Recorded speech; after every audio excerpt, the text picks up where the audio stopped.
Mas a Jerusalém, que é de cima, é livre, a qual é mãe de todos nós. Paulo, aos Gálatas, capítulo 4, versículo 26. O exame isolado desse versículo sugere um tema de infinita grandeza para os discípulos religiosos do cristianismo. A palavra do apóstolo aos gentios recorda-nos a igreja liberta do Cristo, não na esfera estreita dos homens, mas no ilimitado pensamento divino. O espírito orgulhoso e sectário, há tanto tempo dominante nas atividades da fé, encontra na afirmativa de Paulo de Tarso um antídoto para as suas venenosas preocupações. Em todas as épocas, tem vivido na terra os nobres excomungados, os incompreendidos valorosos e os caluniados sublimes. Passaram nos círculos das criaturas, qual acontece ainda hoje, perseguidos e desprezados entre o sarcasmo e a indiferença.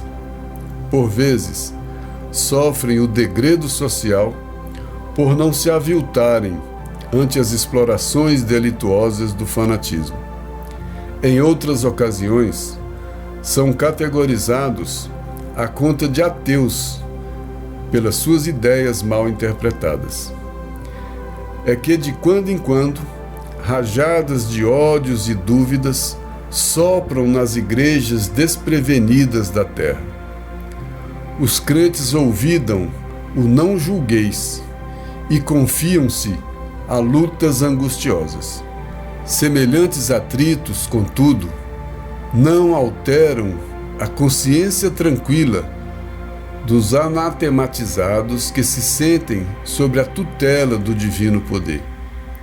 Instintivamente, reconhecem que, além da esfera obscura da ação física, resplandece o templo soberano e invisível em que Jesus recolhe os servidores fiéis sem deter-se na cor ou no feitio de suas vestimentas. Benfeitores e servos excomungados dos caminhos humanos, se tendes uma consciência sem mácula, não vos magoe a pedrada dos homens que se distanciam uns dos outros pelo separatismo infeliz. Há uma igreja augusta e livre na vida espiritual, que é a acolhedora mãe de todos nós. Emmanuel. Bom, o nosso estudo hoje, esse projeto do CEPAC, o Evangelho por Emmanuel, hoje a gente traz um texto do livro Via de Luz, capítulo 55, Igreja Livre. A gente tem que ter muito cuidado para entrar nesse tema, para não parecer que a gente está falando da fé de igrejas ou de uma igreja específica, da cristã mais antiga, ou de alguma igreja em especial. Aqui o texto é escrito por Emmanuel a partir de um comentário de uma carta de Paulo aos Gálatas, se referindo à beleza daquele primeiro movimento fundado em Jerusalém, né, que ele chama da Igreja de Jerusalém, que ela refletia muito a mensagem do Cristo. Então ela era limpa, ela era livre, ela estava não tinha sido ainda contaminada pelos interesses humanos. É dessa igreja que o Emmanuel fala, comparando essa igreja às outras igrejas que vieram depois, que tem uma origem, um fundamento bonito, legítimo, todas elas, mas que todas elas têm o exercício feito pelos homens. No caso do Espiritismo, a doutrina é essa concepção, é esse fundamento bonito, bem feito, de todas as religiões. Elas têm, em todas as doutrinas, elas têm esse fundamento mais bonito, o exercício desse fundamento é que é feito pelos homens.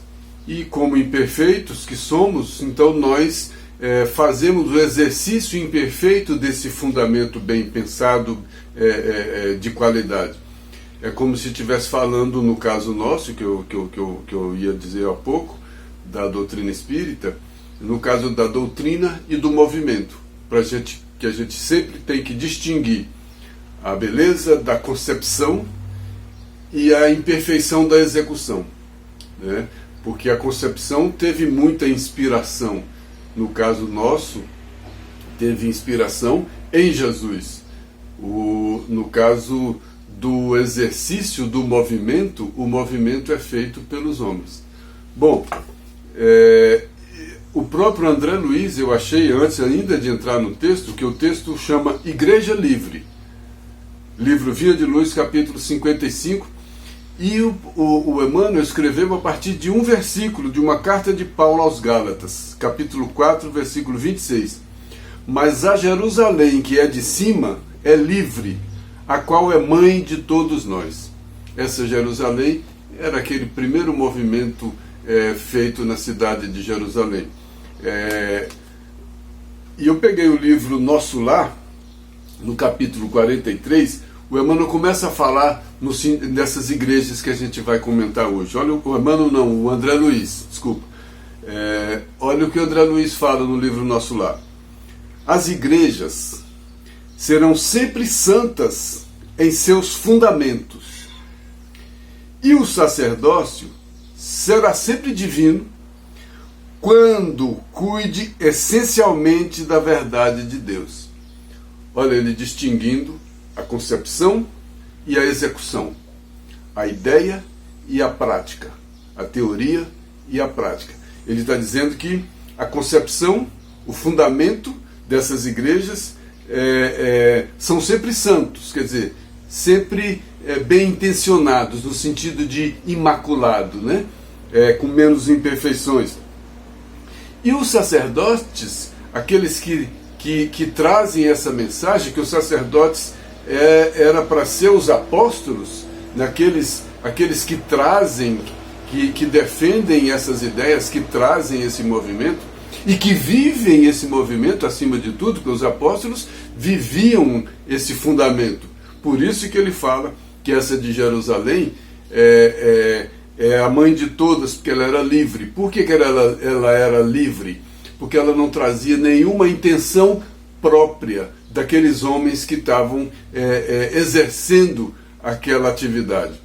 A ideia ali era a mensagem de Jesus. Depois o homem começou a colocar os seus interesses naquela mensagem.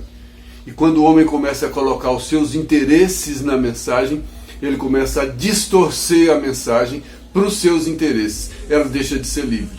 É esse o sentido de livre. Mas aí o André Luiz disse muito bem, nos seus fundamentos, todas são boas, né? O fundamento é legítimo, né? A execução desse fundamento é problemática. E quem traz, e quem defende esse fundamento, quem traz essa ideia, que são os sacerdotes, são sempre, o sacerdócio é sempre divino, mas numa condição, quando a igreja é santa e o sacerdócio é divino, quando cuide essencialmente da verdade de Deus, não do interesse humano. E aí a gente começa a distinguir essas igrejas, aquelas que são livres, porque são livres, porque trazem a palavra de Deus, e daquelas que não são livres, por quê? Porque trazem os interesses humanos. É muito fácil distinguir uma mais livre de uma menos livre, porque vai depender da forma como exercem tudo isso. O André Luiz ainda diz mais. Mas o sacerdócio político jamais atenderá à sede espiritual da civilização. Ele não está falando aqui do sacerdócio político partidário somente. O político, aquele que cuida de interesses, que faz a política, que joga, que prepara, que cuida daqueles interesses e coloca os seus próprios. É dessa política que ele está falando, de uma política de interesses. Porque esse sacerdócio, se ele for político, se ele for para cuidar de interesses, mesmo que seja da própria igreja.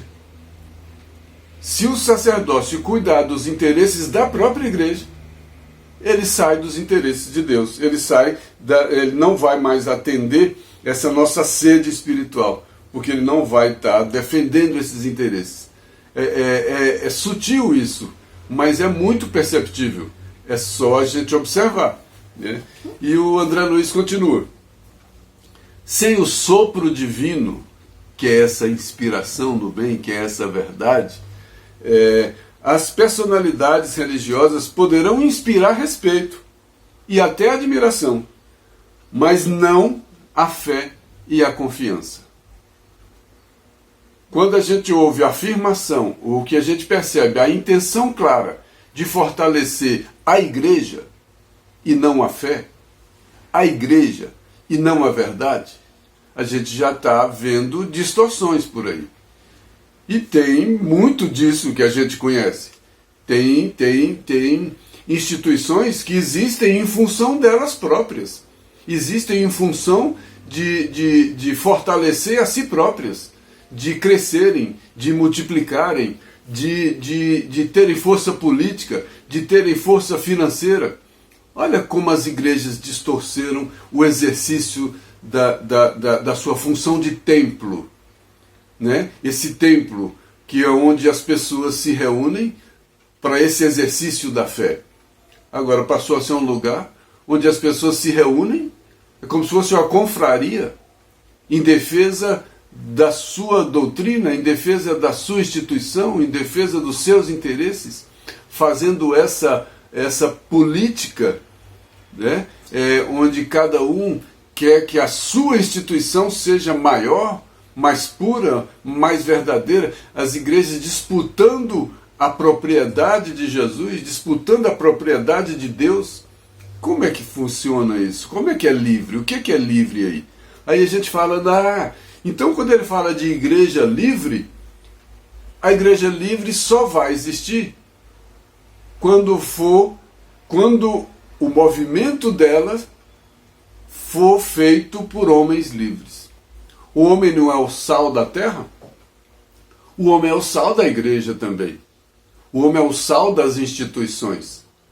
É esse sal que é o sal da terra.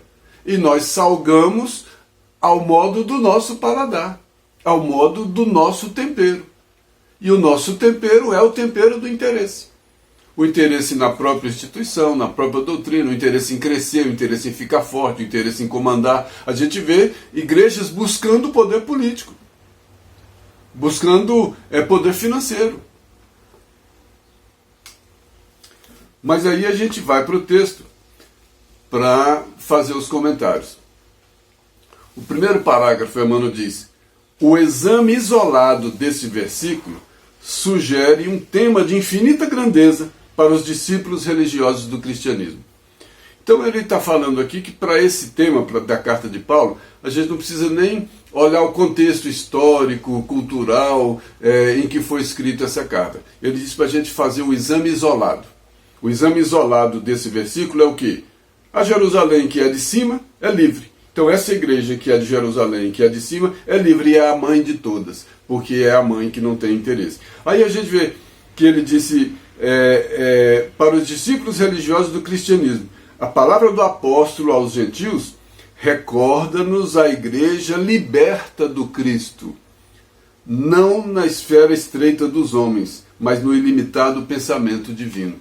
Aí a gente lembra, a igreja do Cristo não trazia valores humanos, não trazia valores para oferecer, ela não comprava pessoas. Olha, o Cristo chegou numa manjedoura, morreu na cruz, não tinha dinheiro, não tinha poder político, não usava força física.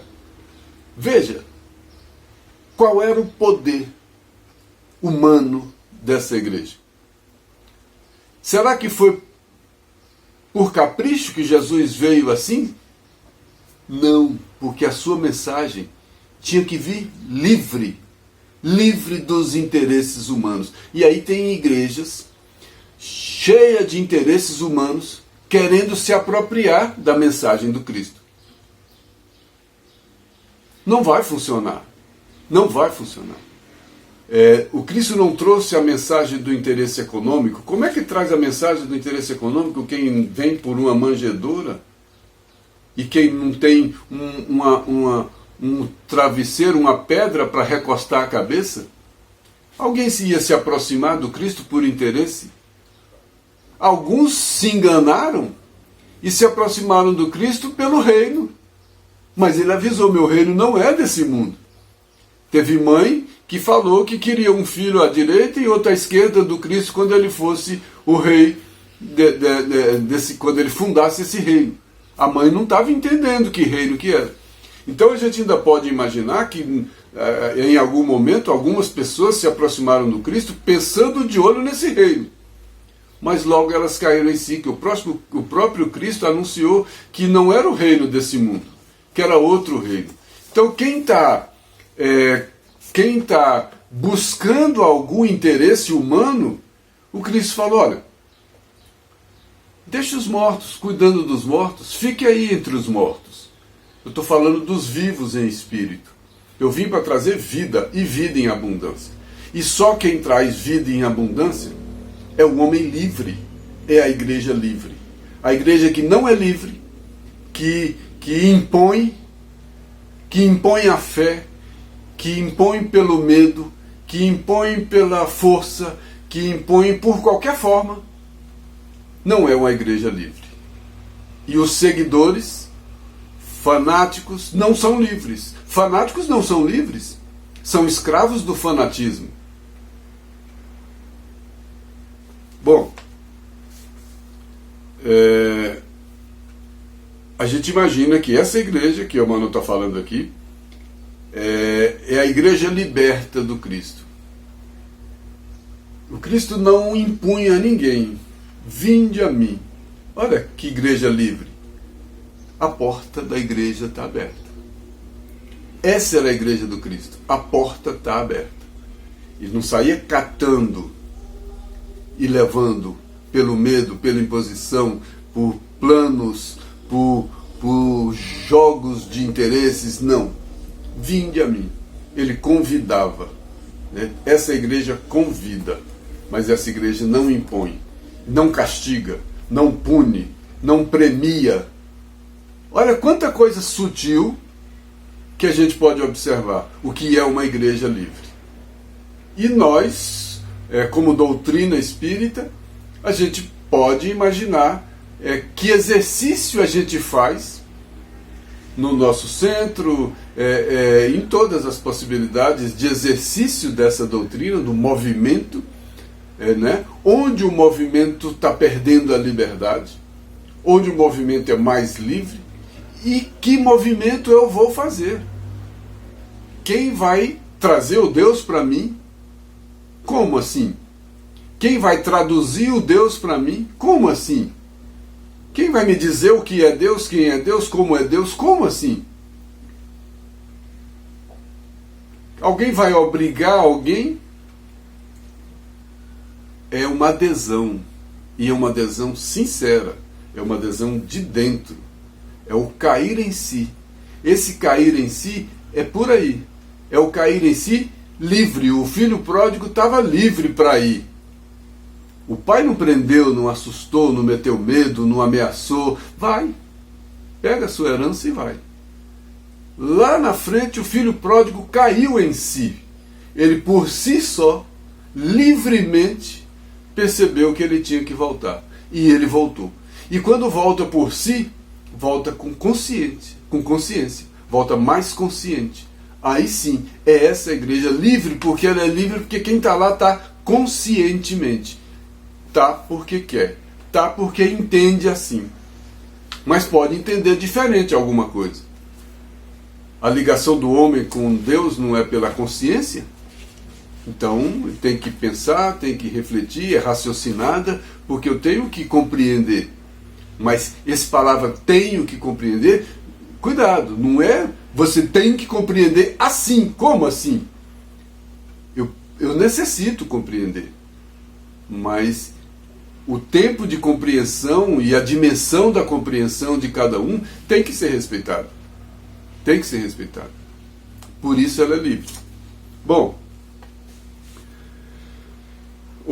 seguindo aqui o texto, o Emmanuel volta, depois dele dizer que é para fazer um exame isolado desse versículo, que é para lembrar a igreja livre do Cristo, né? Depois da gente lembrar do André Luiz falando, né, no livro Nosso Lar, a gente volta para o texto, e Emmanuel diz: o espírito orgulhoso e sectário, há tanto tempo dominante nas atividades da fé, encontra nesse versículo de Paulo um antídoto, uma vacina para suas venenosas preocupações. O espírito orgulhoso e sectário é do homem. Orgulhoso, o que é meu é melhor, minha religião é melhor, e sectário, só o meu que faz. Os fariseus eram sectários, e nós continuamos sectários. Olha se não é sectarismo. Tem gente que conhece música, gosta de música, canta bem, toca bem, mas só toca na sua igreja. Então a arte dele de tocar é sectária. Tem gente que tem inteligência, que fala, que não sei o quê, mas só fala na sua igreja. Isso é sectário. Tem gente que só tem amigos da sua igreja. Tem gente que só consulta médico da sua fé. Tem gente que só compra em lojas da sua igreja. Tem gente que só se veste de acordo com a sua igreja. Isso não é sectarismo? Onde é que está a igreja livre? Onde é que está o homem livre que vai fazer a igreja livre? Se eu só posso cantar na minha igreja, se eu só posso conversar na minha igreja, se eu só posso namorar na minha igreja, se eu só posso casar na minha igreja, se o meu filho só pode brincar com os filhos da minha igreja. Essa é a igreja livre que a gente está vivendo.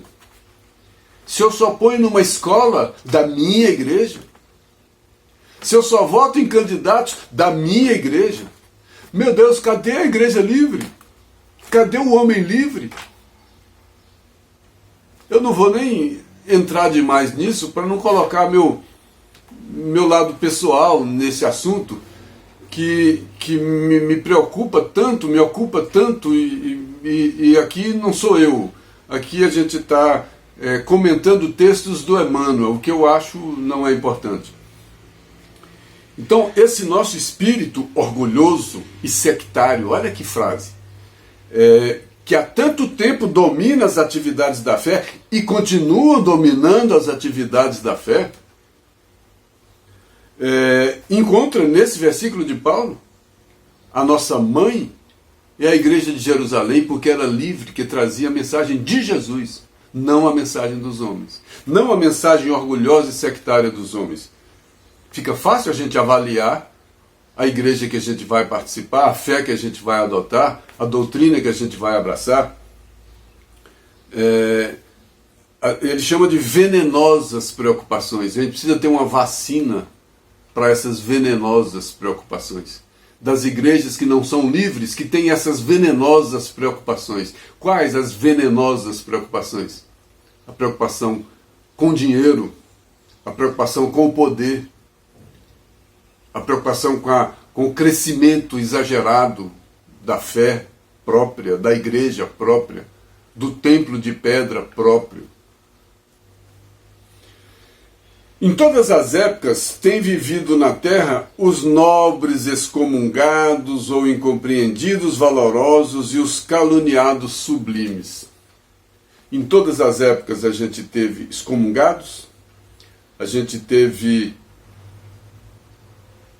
caluniados e a gente teve incompreendidos pela fé. Não encaixa na obediência daquela igreja que não é livre. E aí, quando não encaixa nessa obediência dessa igreja que não é livre, uma pessoa que às vezes até queria ser livre, não conseguiu ser livre, não teve força suficiente para ser livre, sucumbiu à força da instituição religiosa, porque a instituição religiosa falava em nome de Deus. Como é que eu vou competir com Deus? Se eles estão trazendo o Deus e falando para mim que o Deus quer isso, que o Deus quer aquilo. E como eles são representantes de Deus, eu acho que eles estão trazendo a mensagem de Deus para mim. Deus está falando para mim. Só vota naquele. Só põe nessa escola. Só vai nessa consulta. Só faça isso, só faça aquilo. Então tem um Deus que não é livre. Tem um Deus que ensina a escravidão. Como um Deus que ensina a escravidão? E aí quem não se submete viram esses excomungados, esses incompreendidos e esses caluniados. Mas ele deu um adjetivo para cada um desses. Olha que coisa curiosa. Ele falou que em todas as épocas vivem os nobres excomungados. Ó, a nobreza do excomungado. Por quê?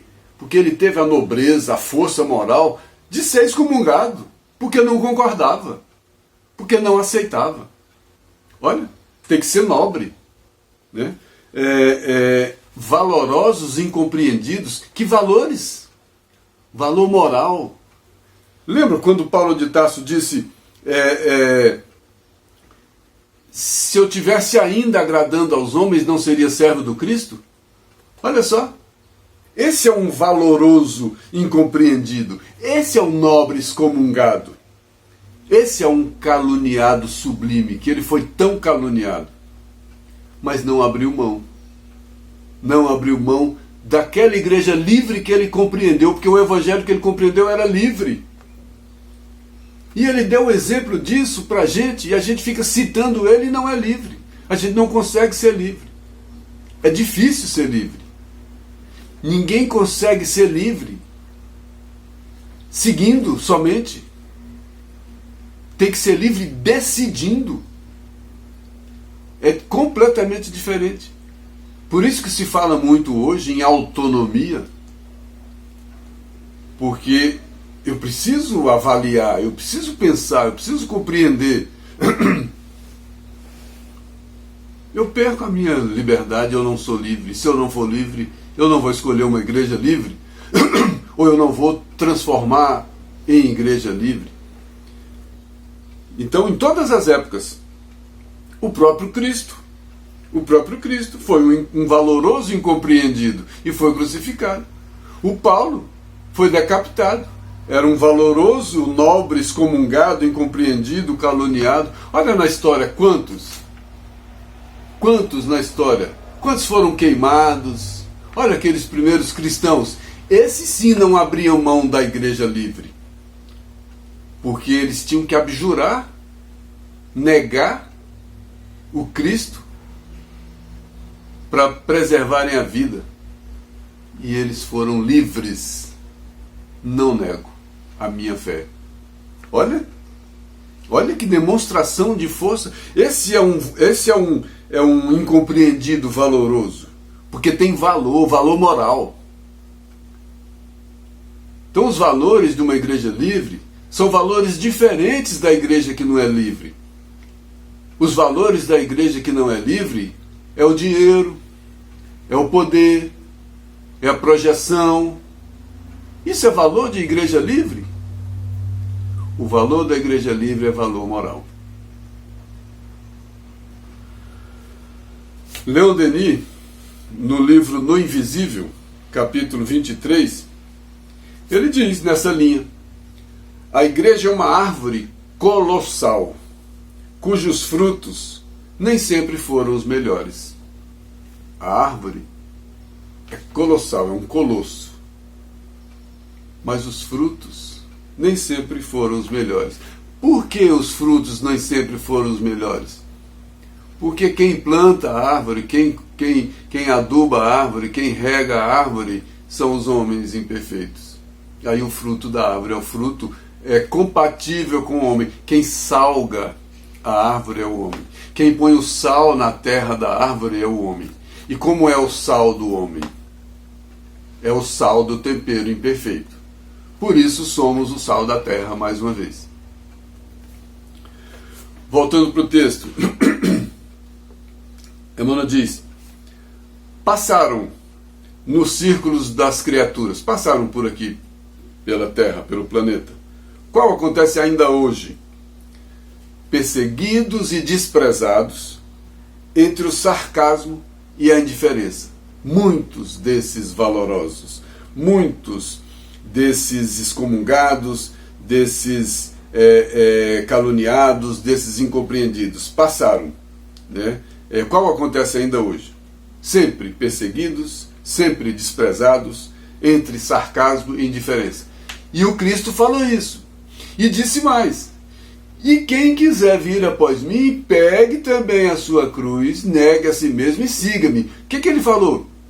Quem quiser vir após mim, seja também livre. Livre de quê? Livre dessa condição de imperfeição, desses interesses excessivos humanos, das paixões. Ser livre. Então ser livre passa a ser outra coisa. E a gente que já achou no passado que ser livre era fazer o que quisesse? Isso era ser escravo. Isso era ser escravo da imperfeição, da nossa imperfeição. Ser livre é obediência ao dever. Aí é ser livre. E a gente confundia tudo. Esses valorosos, esses nobres e esses sublimes, caluniados e etc., por vezes sofrem o degredo social por não se aviltarem ante as explorações delituosas do fanatismo. Quantos já fizeram isso? Né? O degredo social, a sociedade não aceita. Quantos? A sociedade não aceitou. Porque eles não se aviltaram, eles não ofenderam a si próprios. Olha. Eles não quebraram seu sentimento de liberdade. Eles tiveram força necessária para fazer como Paulo de Tarso. Se eu ainda estivesse agradando aos homens, eu não seria servo do Cristo. Dá para a gente perceber a dimensão de tudo isso, né? Como tem, né? E a pessoa prefere esse degredo social, prefere esse ficar de lado, de canto, não, né? Ser excomungado, prefere ser, como os três termos que ele usou, né? Ser excomungado, ser incompreendido, ser caluniado. Isso é o degredo. Né? Ele prefere isso. Sócrates preferiu a morte. Joana de Cusa preferiu a morte. E quantos outros?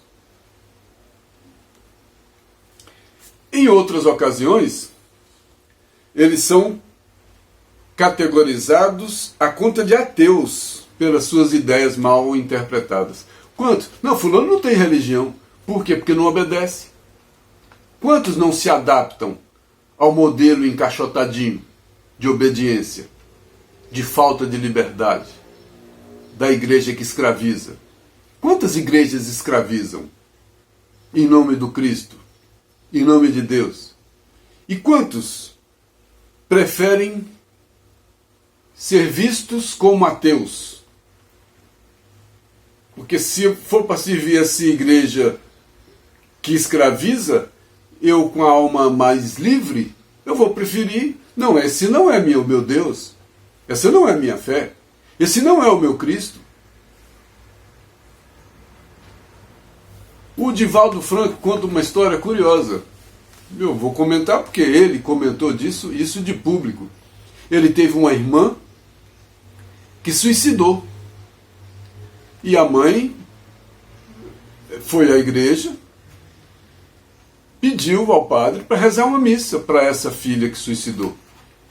E o padre falou: não vou rezar porque ela suicidou. Ela vai ter que viver o inferno. Ele julgou. E a mãe, com todo aquele amor materno fez com que a mãe fosse essa que conseguisse romper com aquela igreja. Não estou nem falando com a fé, não estou falando de católico. Aquele padre que fazia parte do movimento da igreja, que estava exercendo aquela função que era para ser nobre. mas foi uma função escravizante. Não rezou a missa. E a mãe do Divaldo abandonou a igreja. Preferiu abandonar a igreja do que abandonar a filha. E ela falou, não, o meu Deus não abandona a filha. Olha só, que resposta que o Divaldo comenta, que a mãe era uma semi-analfabeta. Que resposta que uma semi-analfabeta deu para um religioso? O meu Deus não abandona uma filha. Olha a dimensão disso, olha o peso disso. Olha do que a gente está falando. Olha o que é uma igreja livre. Olha o que é ser uma pessoa valorosa. Olha o que é uma pessoa ter coragem de ser livre.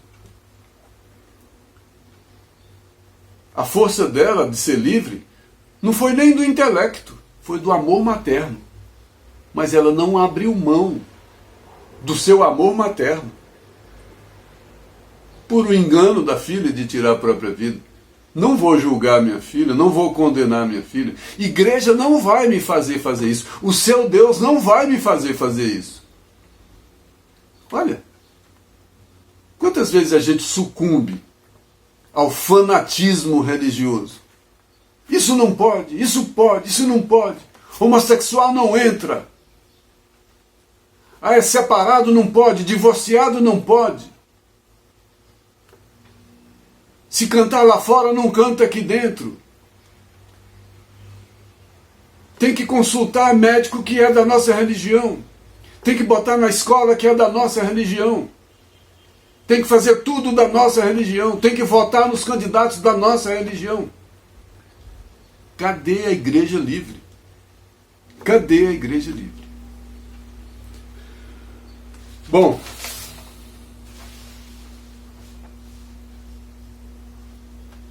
a verdadeira igreja é invisível porque se compõe de todas as almas retas que só Deus conhece. E voltando para o texto. Semelhantes atritos, contudo, não alteram a consciência tranquila desses que são expulsos, que são, ele diz aqui, anatematizados, que jogam anátemas sobre eles, né? Que não aceitam e que expulsam e que excomungam, né? Então esses atritos não alteram a consciência tranquila. Olha Paulo, se eu ainda tivesse agradando aos homens, não seria servo do Cristo. Olha que consciência tranquila que ele tinha, porque ele tinha consciência do que estava fazendo. Ele era livre, livre para falar, eu não preciso agradar aos homens, eu quero agradar ao Cristo, porque eu tive acesso à mensagem do Cristo, e a mensagem do Cristo é livre. Eu não preciso que você venha me dizer qual é a mensagem do Cristo, porque ela está aí. Eu posso ouvir interpretações, conversar sobre interpretações, ler interpretações, mas eu tenho que decidir lá no fundo. Eu tenho que decidir. E se cada um se encontra com Deus no ponto em que está, eu tenho que decidir no ponto em que eu estou. E amanhã eu posso decidir diferente, porque eu posso ser esclarecido. Então a minha fé não é permanente, não é única, não é homogênea. A igreja não pode produzir lata de leitinho. A igreja não pode produzir pessoas enlatadas. A igreja não pode pasteurizar. A igreja tem que produzir homens que vão se aproximando de Deus, cada um a seu tempo. Homens livres, dentro de uma fé livre. É difícil fazer isso, mas a gente precisa fazer. Bom, e no final, o Emmanuel diz, benfeitores e servos excomungados dos caminhos humanos, está falando para todos aqueles que não foram aceitos dentro da fé religiosa que eles queriam, porque não encaixaram na intransigência, no rigor, nas ameaças, nas interpretações, né? E eles confundiram os homens. Obedecer aos homens era o mesmo que desobedecer a Deus. E nós acreditamos. E nós que sabemos da reencarnação, já fizemos os dois papéis. Nós já fomos aqueles religiosos que obrigaram pessoas a acreditar que falávamos em nome de Deus, e já fomos do outro lado, aqueles que ouviram Deus falando através de homens imperfeitos. Já vivemos os dois lados. E hoje a gente precisa ter a experiência para avaliar. Olhar com calma, pensar, refletir e exercer uma fé raciocinada. Então exercer uma fé raciocinada não é uma palavra raciocinada. Essa palavra não está aí do nada. Não é só uma palavra. Ela traz uma série de consequências. A palavra raciocinada traz muitas consequências. A palavra livre traz muitas consequências. Não são palavrinhas bonitinhas. São conceitos de vida, de moral, de força. Aí Emmanuel diz: há uma igreja justa e livre na vida espiritual, que é a acolhedora mãe de todos nós. Mesmo se a gente, passando pelas igrejas humanas, se a gente sair por aí sendo excomungado, sendo incompreendido, sofrendo toda essa sorte de perseguições, porque não nos encaixotamos, porque não viramos uma latinha de leite ninho, porque não viramos uma margarina, porque não viramos uma latinha igual a todas as outras, porque não temos um Deus... Já pensou? Um Deus pasteurizado? Um Deus do tamanho de uma latinha que é produzida em escala? Se nós somos indivíduos, se nós temos uma relação individual com a divindade, como é que podemos ser todos uma latinha só? Com o mesmo rótulo, com o mesmo conteúdo. Nosso conteúdo não é o mesmo, porque nós temos o livre-arbítrio, nós nos fizemos diferentes. E somos esse sal, nosso tempero é outro, cada um tem o seu. Temos um padrão. Felizmente, Jesus trouxe um padrão para a gente ir seguindo. Por isso é caminho, por isso é verdade, por isso é vida. Bom, só para encerrar, eu peguei alguns trechos do livro Revolução Espírita, do Paulo Henrique de Figueiredo. Ele disse aqui, ó: nenhuma escritura sagrada pode reivindicar ambição de supremacia. Nenhuma escritura pode se achar melhor do que a outra. Afastam-se da verdadeira religião todo devaneio, toda superstição, todo fanatismo. Afastam-se da igreja livre todo devaneio, todo delírio, e a gente conhece delírio religioso. Quem raciocina conhece delírio religioso. Por isso espantou tanta gente de razão. Afastam-se da verdadeira religião todo delírio, toda superstição. Superstição não pode ser um norte religioso. Superstição não é fé raciocinada. E todo fanatismo, exagero. Só pode isso, só pode assim. Estamos diante de uma nova moral racional. Essa nova moral racional é uma moral do indivíduo. Jesus trouxe essa moral. A régua é a moral de Jesus. E nós nos medimos por essa régua. Aí a gente sabe a distância que a gente está do lugar que a gente tem que ir. E aí a gente vai se medindo. Não sou mais eu quem vive, é o Cristo que vive em mim. É isso que eu tenho que chegar e falar um dia. Então eu tenho que ir subindo na minha luta para chegar um dia a dizer isso também. Só por meio da liberdade de pensamento e a de consciência é que se pode estabelecer uma comunidade moral e ética. O resto é só obediência. Só por meio de liberdade de pensamento e de consciência.